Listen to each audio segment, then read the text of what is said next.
പ്രിയപ്പെട്ട സുഹൃത്തുക്കളെ, കഴിഞ്ഞ 5 വർഷക്കാലമായി ഈ രാജ്യത്ത് ഒരു ഭരണകൂടം ഉണ്ടായിരുന്നോ? ഇവിടെ ഒരു സർക്കാർ ഉണ്ടായിരുന്നോ? ഇവിടെ ഒരു മുഖ്യമന്ത്രി ഉണ്ടായിരുന്നോ എന്ന് ചോദിക്കാൻ ഞാൻ ആഗ്രഹിക്കുകയാണ്. ഇല്ലായിരുന്നു സുഹൃത്തുക്കളെ, ഇല്ലായിരുന്നു. പിന്നെ ഉണ്ടായിരുന്നത് RDP എന്ന ഒരു പാർട്ടി മാത്രമായിരുന്നു. അവരുടെ അഴിഞ്ഞാട്ടമായിരുന്നു. Revolutionary democratic പാർട്ടിയാണത്രേ. എന്ത് റവല്യൂഷണറി, എന്ത് ഡെമോക്രസി എന്നാണ് ഞാൻ ചോദിക്കുന്നത്. അതിനുള്ള ശിക്ഷ നിങ്ങൾ അവർക്ക് നൽകി കഴിഞ്ഞു. ഇന്ത്യൻ നാഷണൽ സെക്യുലർ പാർട്ടി നിങ്ങളുടെ പാർട്ടിയാണ്, ജനങ്ങളുടെ ആശയാഭിലാഷങ്ങളുടെ പാർട്ടിയാണ്. പിന്നെ ഞങ്ങളുടെ കൂടെ വർഗീയ പാർട്ടികളുണ്ടെന്ന് RDPക്കാർ ആരോപിക്കുന്നുണ്ട്. അത് തെറ്റാണ് സുഹൃത്തുക്കളെ. പിന്നെ വർഗീയ പാർട്ടി ഇല്ലെന്ന് പറഞ്ഞുകൂടാ. ഞങ്ങളുടെ കൂടെ ചേർന്ന ശേഷം അവരിൽ യാതൊരു വർഗീയതയും ഞാൻ കണ്ടിട്ടില്ല. അല്പസ്വല്പം കോഴി ബിരിയാണി കഴിക്കുന്നത് വർഗീയതയാണോ എന്ന് ഞാൻ വെല്ലുവിളിക്കാണ്. പക്ഷേ RDPയുടെ കൂടെയുള്ളത് മുഴുവൻ വർഗീയ പാർട്ടികളാണെന്ന് ഞാൻ നിങ്ങളെ അറിയിക്കുകയാണ്, അഭ്യർത്ഥിക്കുകയാണ്, അപേക്ഷിക്കുകയാണ്. അതുപോലെ ഞങ്ങൾ അഴിമതിക്കാരാണെന്ന് പറയുന്നു. അല്ല സുഹൃത്തുക്കളെ, വാസ്തവത്തിൽ അഴിമതി എന്താണെന്ന് പോലും ഞങ്ങൾക്ക് അറിഞ്ഞുകൂടാ. തെരഞ്ഞെടുപ്പ് ഫണ്ടിലേക്ക് ഇവിടുത്തെ നല്ലവരായ മുതലാളിമാരിൽ നിന്ന് ധാരാളം പണം ഞങ്ങൾ സ്വീകരിച്ചിട്ടുണ്ട്. അത് സ്നേഹം കൊണ്ട് മാത്രമാണ്. മുതലാളിമാരെ പോലെ ഇത്രയും നല്ല മനുഷ്യരെ ഞാൻ വേറെ കണ്ടിട്ടില്ല. ആ പാവപ്പെട്ട മുതലാളിമാരെ ചീത്ത വിളിക്കുന്ന കേട്ടിട്ട് പലപ്പോഴും എനിക്ക് കരച്ചിൽ വന്നിട്ടുണ്ട്. പാവം മുതലാളിമാർ, എല്ലാത്തിനുള്ള ശിക്ഷ അവർക്ക് കിട്ടിക്കഴിഞ്ഞു. ഈ മാനങ്കര മണ്ഡലത്തിൽ ചില RDP കോമാളികൾ ഒരു പ്രഖ്യാപനം നടത്തിയിരുന്നു സുഹൃത്തുക്കളെ. ഈ തെരഞ്ഞെടുപ്പിൽ INSP ജയിക്കുകയാണെങ്കിൽ അവരവരുടെ പാതി മീശെടുത്ത് കവലയിലൂടെ നടക്കുമെന്ന് ഞാൻ അവരെ ക്ഷണിക്കുകയാണ്. നാണവും മാനവും ഉളുപ്പും അല്പമെങ്കിലും തീണ്ടിയിട്ടുണ്ടെങ്കിൽ, വാക്കിന് വിലയുണ്ടെങ്കിൽ ഇങ്ങോട്ട് വരൂ, മീശ എടുക്കൂ, എടുക്കണ മീശ എന്ന് ഞാൻ ആജ്ഞാപിക്കുകയാണ്, അഭ്യർത്ഥിക്കുകയാണ്, അപേക്ഷിക്കുകയാണ്.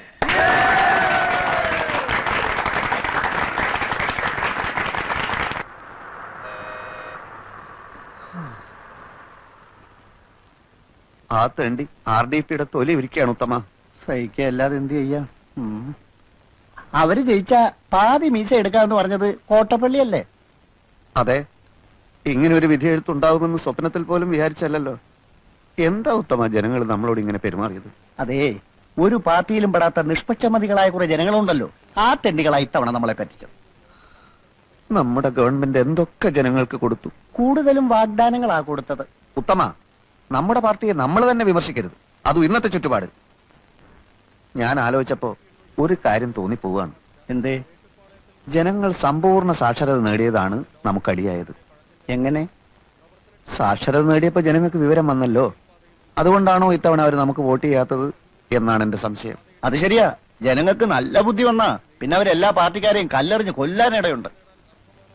മറ്റു സംസ്ഥാനങ്ങളിലൊക്കെ എന്ത് സുഖ, സിനിമാ നടനോ നടിയോ ആരെ വേണമെങ്കിലും അവർ ജയിപ്പിക്കും. കാരണം അവിടെ സാക്ഷരതയില്ല, വീരാരാധന മാത്രമല്ലേ ഉള്ളൂ. അതൊക്കെ പോട്ടെ, ചില്ലറ വല്ലതുണ്ടോ പരിപ്പുടക്കും ചായക്കും? എല്ലാം തീർന്നില്ലേ? തെരഞ്ഞെടുപ്പ് കഴിഞ്ഞ പിന്നെ വീട്ടിൽ കയറിയിട്ടില്ലല്ലോ, പിന്നെ ഇവിടുന്ന കാശ്. എന്റെ അനുജനുണ്ടല്ലോ, ആ അലവലാതി അവിടെ നിന്നോണ്ട് എന്നെ നോക്കി ചിരിക്കുക. എങ്ങനെ ഞാൻ അവനെ ഫേസ് ചെയ്യും? വീട്ടിൽ പോവാതിരുന്ന വിശന്ന് ചാവുകയും ചെയ്യും. എന്നായാലും ഫേസ് ചെയ്തല്ലേ പറ്റൂ കോട്ടപ്പള്ളി. അതെ, തെരഞ്ഞെടുപ്പിൽ എന്തായാലും ജയിക്കുമെന്ന് വിചാരിച്ച് ഞാൻ പല വെല്ലുവിളികളും നടത്തിയതാ. ആകെ അബദ്ധമായി. ഞാൻ ഭയങ്കര ആവേശത്തിൽ അങ്ങനെ പ്രസംഗിച്ചുകൊണ്ട് നിൽക്കുകയായിരുന്നു. ജനങ്ങളുടെ കയ്യടിയും ബഹളവും കാരണം ആകെ പ്രശ്നം. അച്ഛാ, നേര് പറയട്ടെ, എന്റെ ഓരോ വാക്കിനും കയ്യടിയായിരുന്നു. അതിന്റെ ഇടയിലെ ഞാൻ മൂപ്പരെ കണ്ടത്. ഞാൻ കണ്ടു എന്ന് മനസ്സിലാക്കിയപ്പോ തന്നെ മൂപ്പര് പാർട്ടി ആവേശത്തിനകത്തെ ഒറ്റ വലിച്ചില്ല. അപ്പൊ പിന്നെ എനിക്ക് ആവേശം മൂക്കാതിരിക്കൂ? INSP തെരഞ്ഞെടുപ്പിൽ ജയിച്ചാൽ പാതി മീശ വടിച്ചോളാമെന്ന് വീമ്പിളക്കിയവന്മാരൊക്കെ ഇന്നെവിടെ എന്ന് ഞാൻ അട്ടഹസിച്ചു. പിന്നെ ആളുടെ പൊടി പോലും കണ്ടിട്ടില്ല. അങ്ങനെയൊന്നും പറയണ്ടായിരുന്നു മോനെ. അച്ഛാ, ഈ രാഷ്ട്രീയം എന്ന് പറഞ്ഞാൽ പല്ലും നഖവും ഉപയോഗിച്ചുകൊണ്ടുള്ള ഒരു ആക്രമണമാണ്.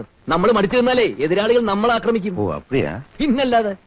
എന്നാലും പ്രസംഗം കഴിഞ്ഞതിന് ശേഷം നിനക്ക് അവനെ ഇങ്ങോട്ട് വിളിച്ചോണ്ട് വരായിരുന്നു. നന്നായിരിക്കും. ഈ കവർ കിട്ടുകൊണ്ട് ഞാൻ അവരുടെ ഓഫീസിലേക്ക് കയറി ചെന്നാലേ വളരെ നന്നായിരിക്കും. പ്രവേട്ടം വരുന്നുണ്ട്. എവിടെ? പിൻവശത്തൂടെ വരുന്നേ. മുൻവശത്തൂടെ വരാൻ ധൈര്യം കാണില്ലല്ലോ. നീ ഒന്നും മിണ്ടാതിരുന്നില്ലെങ്കിലുണ്ടല്ലോ. മോള് പോയി പ്ലേറ്റ് എടുത്തോണ്ട് വാ.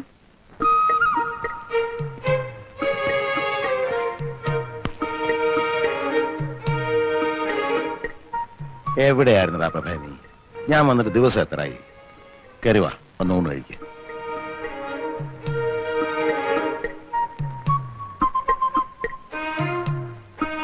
പ്രഭേ, ഞാൻ പറഞ്ഞില്ല അച്ഛാ, തോറ്റതിന്റെ ചമ്മല് മാറിയിട്ടില്ല. പ്രകാശ, നിന്നോടാ പറഞ്ഞത്.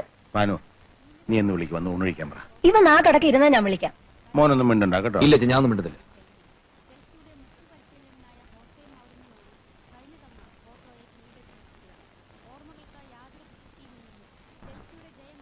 എടാ, 4 മാസം കഴിഞ്ഞ് കാണുകല്ലേ നീ നിന്റെ അച്ഛനെ. ഒരു വാക്കുപോലും മിണ്ടാൻ വയ്യായിരുന്നല്ലേ? എണീറ്റ് വാ, അച്ഛൻ വിളിക്കുന്നു. മറ്റവൻ അവിടെ നിന്ന് എഴുന്നേറ്റ് പോയതിനു ശേഷം ഞാൻ വരാം. മറ്റവനോ? പ്രകാശൻ നിന്റെ അനുജനാ. അനുജൻ അവനെന്റെ പ്രതിയോഗിയാണമ്മേ. പ്രവേ, നിന്നോടാ പറഞ്ഞത്. വയസ്സുകാലത്ത് അച്ഛനെ നിങ്ങൾ വിഷമിപ്പിക്കരുത്. ഞാൻ വരാം. പക്ഷെ അവൻ എന്നോട് ഒരു അക്ഷരം മിണ്ടാൻ പാടില്ല. തെരഞ്ഞെടുപ്പിനെ പറ്റിയോ എന്റെ മീശയുടെ കാര്യമോ അങ്ങനെ വല്ലതും പറഞ്ഞാൽ എനിക്ക് സമനില തെറ്റും. നിന്നോട് മിണ്ടാൻ പാടില്ല എന്ന് ഞാൻ പറഞ്ഞിട്ടുണ്ട്. എണീറ്റ് വാ.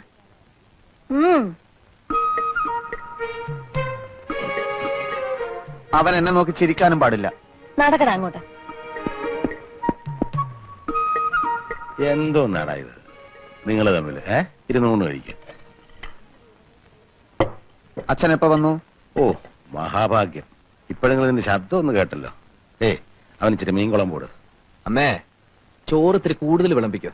മൂപ്പർക്ക് നല്ല ക്ഷീണം കാണും. അമ്മേ, നീ കഴിച്ചു കഴിഞ്ഞില്ലേ? എണീറ്റേ.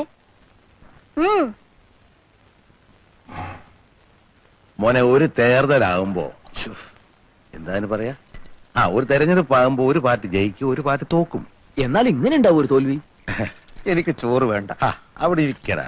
ഇരിക്കും മോനെ. പ്രകാശ. ഇല്ലച്ചാ, ഞാനൊന്നും മിണ്ടുന്നില്ലേ. ആരും അത്ര നകളിക്കൊന്നും വേണ്ട. IMF-കാർ നമ്മളെയൊക്കെ ഇപ്പൊ അറസ്റ്റ് ചെയ്യാൻ വരും. എന്തിന്? ഇന്റർനാഷണൽ മോണിറ്ററി ഫണ്ട് നമ്മുടെയൊക്കെ തലയെണ്ണി കടം വാങ്ങിച്ചിരിക്കല്ലേ അച്ഛാ? അച്ഛാ, ഇവിടെ ആരും ആരെയും അറസ്റ്റ് ചെയ്യാനൊന്നും പോകുന്നില്ല. IMF-കാർക്ക് ഞങ്ങൾ കൃത്യമായിട്ട് പലിശ കൊടുക്കുന്നുണ്ടല്ലോ. അതിന് ടൺ കണക്കിന് സ്വർണം വിദേശത്ത് കൊണ്ടുപോയി പണയം വെച്ചില്ലേ? അതില് ഭരണഘടനാ വിരുദ്ധമായിട്ട് ഒന്നുമില്ലല്ലോ. ഇത്ര സ്വർണം വിദേശത്ത് നിക്ഷേപിക്കാമെന്ന് വ്യവസ്ഥയുണ്ട്. വ്യവസ്ഥ ഇങ്ങനെ പോയാൽ നാളെ നമ്മുടെ പാവപ്പെട്ട സഹോദരിമാർക്ക് കല്യാണം കഴിക്കാനും കഴുത്തിലണിയാനും ആഭരണങ്ങൾക്ക് വിദേശത്ത് പോകേണ്ടി വരുമല്ലോ. അച്ഛാ, അങ്ങനെ നിർബന്ധമുള്ളവർ പോയി മേടിക്കട്ടെ. പിന്നെ രൂപയുടെ മൂല്യം കുറച്ചത് കാരണം ഇവിടെ സാധാരണക്കാരായ ജനങ്ങൾ പൊറുതിമുട്ടിയിരിക്കുകയാണ്. അതറിയോ അച്ഛന്? ഞാൻ കേട്ടു. അച്ഛാ, മൂല്യം കുറച്ചത് നല്ലതിന്.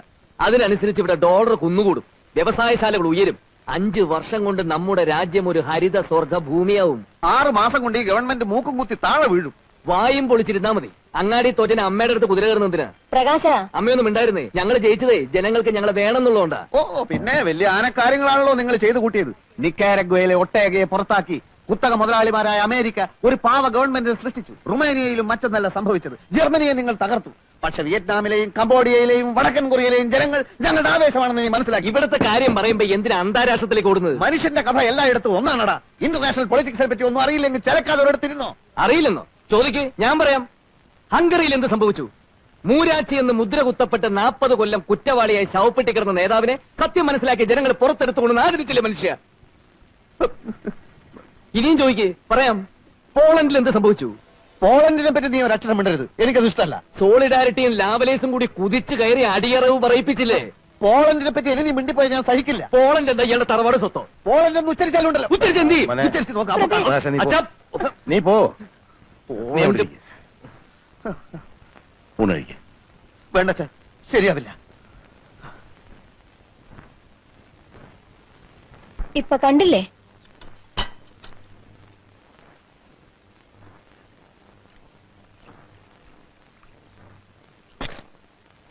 പാനുവേ, ഇപ്പൊ എനിക്കെല്ലാം മനസ്സിലായി. പ്രഭാകരനെയും പ്രകാശനെയും കുറിച്ച് നീ ഓരോന്ന് പറയാനുള്ള കാരണം എനിക്ക് പിടികിട്ടി. എന്താ? അവര് പറയുന്നൊന്നും മനസ്സിലാക്കാനുള്ള അറിവ് നിനക്കില്ല. അത് തന്നെ എനിക്കും അതില്ലെന്ന് കൂട്ടിക്കോ. പക്ഷെ ഞാനും നീയുമായിട്ടൊരു ചെറിയ വ്യത്യാസമുണ്ട്. ഞാൻ ലോകം ഒരുപാട് കണ്ടവനാ. ഉശിലംപെട്ടി സ്റ്റേഷനിലൂടെ കടന്നു പോയിട്ടുള്ള ട്രെയിനില് എത്ര മഹാന്മാർക്ക് ഞാൻ പച്ച സിഗ്നൽ കാണിച്ചിട്ടുണ്ടെന്നറിയാവോ? ഇവന്മാർക്ക് അങ്ങനെ സിഗ്നലൊന്നും നിങ്ങൾ കാണിക്കണ്ട. തെരഞ്ഞെടുപ്പെന്നും പറഞ്ഞ് ഇവിടെ രണ്ടുപേരും കൂടെ കാട്ടിക്കൂട്ടിയ പൂലൊന്നും നിങ്ങൾക്കറിയില്ലല്ലോ. എടീ, ഇനിയുള്ള കാലം നമ്മൾ രണ്ടുപേരും പ്രഭാകരന്റെയും പ്രകാശന്റെ അമ്മയും അച്ഛനുമായിട്ട് അടുത്ത് ചുമ്മാ ഇരുന്നാ മതി. അവരുടെ ഇപ്പോഴത്തെ പോക്ക് കണ്ടാ അറിയാം അവർ പെരിയ ആൾക്കാരാകുമെന്ന്. എന്റെ മക്കളെല്ലാം പെരിയവരാകും. എന്താണ് അത്ര വൈകിയത്? വൈകിപ്പോയി മാഷെ. അപ്പോ അപ്പൊ ആ സംഖ്യയെ ഇവിടെ വാ. വൈകി വരുന്നൊരു പതിവാക്കിയിരിക്കുകയാണോ? അല്ല, വരുന്ന വഴിക്ക് എന്നെ ഒരു പശു കുത്താൻ വന്നു ടീച്ചർ. സൈലൻസ്. ഈ കുട്ടികളെ ഒന്നും പശു കുത്താൻ വന്നില്ലല്ലോ. അല്ല, അത് പശുവിന് എന്നോട് എന്തെങ്കിലും മുൻവൈരാഗ്യം കാണും ടീച്ചർ. തന്റെ ധിക്കാരം കുറെ കൂടുന്നുണ്ട്. ഹോംവർക്ക് ചെയ്ത് കാണിക്ക്. രാത്രി വീട്ടില് കറണ്ട് ഇല്ലാത്തോണ്ട് ഹോംവർക്ക് ചെയ്തില്ല ടീച്ചർ. വേണ്ട വേണ്ട, ഒന്ന് വെക്കും തോറും താൻ കുറച്ച് കൂടുന്നുണ്ട്. നിന്നെ ഞാൻ കറക്റ്റ് സമയത്ത് തന്നെ എത്തി. ചായ ചൂടാറുന്നതിന് മുമ്പ് ഇങ്ങോട്ട് എത്തില്ലായിരിക്കും സംശയം ഉണ്ടായിരുന്നു. ഉപ്മാവ് ഉണ്ടാക്കി മേശപ്പുറത്ത് വെച്ചിട്ടുണ്ട്. ആ പ്രശാന്തിനെ കൊണ്ട് ഞാൻ തോറ്റു കേട്ടോ. ഈ നിലയ്ക്ക് പോയാ അവനെ സ്കൂളിൽ നിന്ന് പുറത്താക്കാൻ ഞാൻ തന്നെ ഹെഡ്മാസ്റ്ററോട് പറയേണ്ടി വരും. ഇന്നെന്താ കംപ്ലൈന്റ്? ഞാനൊന്ന് അടിക്കാൻ ഓങ്ങിയപ്പോ അവൻ എന്റെ കൈക്ക് കയറിയൊരു പിടുത്തം. അയ്യോ, ഞാൻ അവനെ രഹസ്യമായിട്ടൊന്ന് ഭീഷണിപ്പെടുത്താം. ഇനി രഹസ്യമായിട്ടൊന്നും പോരാ. നിങ്ങൾ മുടക്കിയിട്ട ഭാനച്ചേച്ചോട് ഇതുവരെ ഞാൻ പറയാതിരുന്നത്. ഇപ്പൊ അച്ഛനും ഉണ്ടല്ലോ, മോനെ പഠിപ്പിക്കണ വേണ്ടെന്ന് അവര് തീരുമാനിക്കട്ടെ. പോട്ടെ ടീച്ചർ, അതൊന്നും അത്ര കാര്യാക്കണ്ട. കുട്ടികളാകുമ്പോ കുറച്ച് വികൃതിക്ക് ഉണ്ടാവും. നമുക്ക് മക്കളില്ലാത്തോണ്ട് അതൊന്നും മനസ്സിലാവാത്തത്. ഒരു കുഞ്ഞിക്കാലി കാണാൻ വേണ്ടി നമ്മൾ എന്തൊക്കെ ചെയ്തു. ഉരുളി കമത്തി, കുഞ്ഞിക്കുരു കൊണ്ട് തുലാഭാരം നടത്തി. അങ്ങനെ നമ്മുടെ പ്രാർത്ഥന കൂടി കൂടി വന്നപ്പോ ദൈവം ടീച്ചർക്ക് ഒരുപാട് വികൃതി കുട്ടികളെ തന്നു. അത് സ്കൂളിലായി പോയി എന്ന് മാത്രം. അപ്പോഴേക്കും വിഷമായ. ഒരു തമാശ പറയാൻ കൂടി പറ്റില്ല. കഷ്ടാണ്. മക്കളില്ലാന്ന് വെച്ച് നമുക്ക് എന്താ ഇവിടെ ഒരു കുറവ്? നീ പോയി ചായ കുടിക്കേ. അവനെ ഞാനൊരു ഈർക്കലെടുത്ത് തല്ലി കൊല്ലാൻ പോവാ.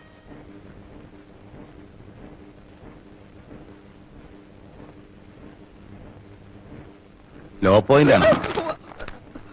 അച്ഛനോ? ഞാൻ വിചാരിച്ചു ഏതോ കുത്തക മുതലാളിയാണെന്ന് പേടിച്ചു പോയി. മുതലാളിമാരെ എന്തിനാ പേടിക്കുന്നത്? അവരെ മാത്രമാണ് അച്ഛാ പേടിക്കേണ്ടത്. വിപ്ലവത്തിന്റെ ശത്രുക്കൾ, സ്ഥിതി സമത്വത്തിന്റെ പാതയിലെ കുപ്പിച്ചില്ലുകൾ, കാരമുള്ളുകൾ, കാളസർപ്പങ്ങൾ.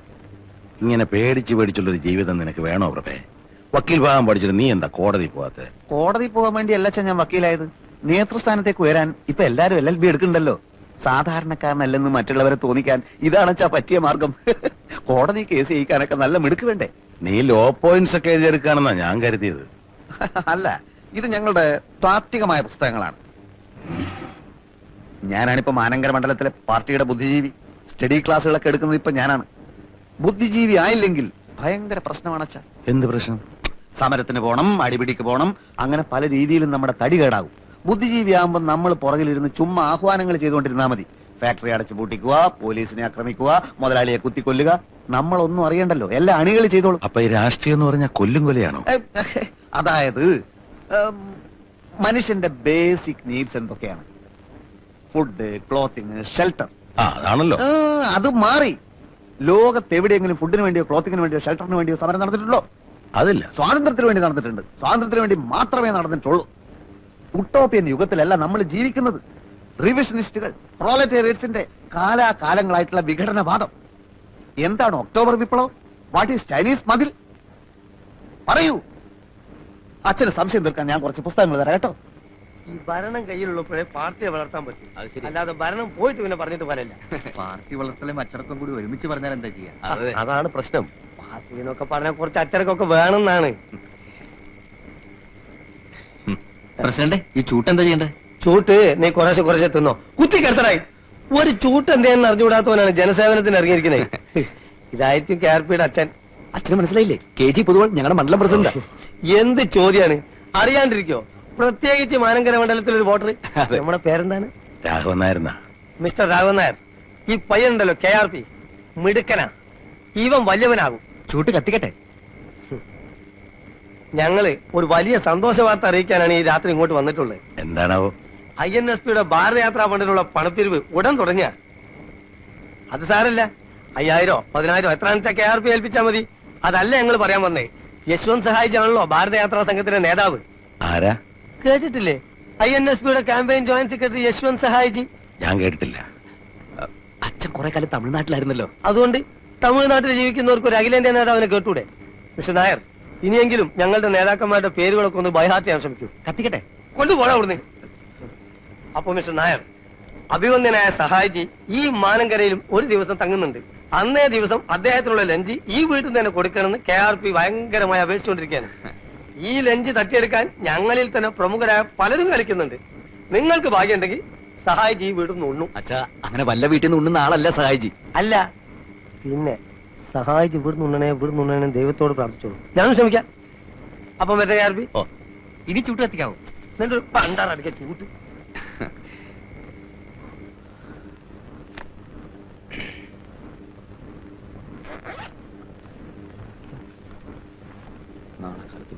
പ്രകാശ. എന്താ അച്ഛാ? അല്ല, നിന്റെ നേതാവ് വേറെന്തോ ഒരു പേരാണല്ലോ നിന്നെ വിളിച്ചത്. RSPയോ KSPയോ? അല്ലച്ചാ, KRP. പൊളിറ്റിക്കൽ സർക്കിളിൽ ഞാൻ പറയപ്പെടുന്നത് അങ്ങനെയാ. കോട്ടപ്പള്ളി രാഘവൻ നായർ പ്രകാശൻ, അതാണ് KRP. അയ്യേ, പ്രകാശ് എന്നുള്ള പേര് നല്ലതായിരുന്നില്ലേ? പക്ഷെ ഒരു രാഷ്ട്രീയ നേതാവിന് 3 അക്ഷരമുള്ള ഇംഗ്ലീഷ് പേര് രാശിയ. ഇപ്പോ MGR, NTR, PKB, EMS, AKG എല്ലാം 3 അക്ഷരല്ലേ? ഞാൻ KRP 3 അക്ഷരം. ഓ അതാണല്ലേ. പക്ഷെ മോൻ ഇത്ര വലിയ നേതാവൊക്കെ ആയിട്ടും നമ്മുടെ ആനന്ദനെ ഒന്ന് സഹായിക്കുന്നില്ലല്ലോ. ഏതാനന്ദൻ? നിന്റെ ചേച്ചിയുടെ ഭർത്താവ്, അല്ലാണ്ടാരാ?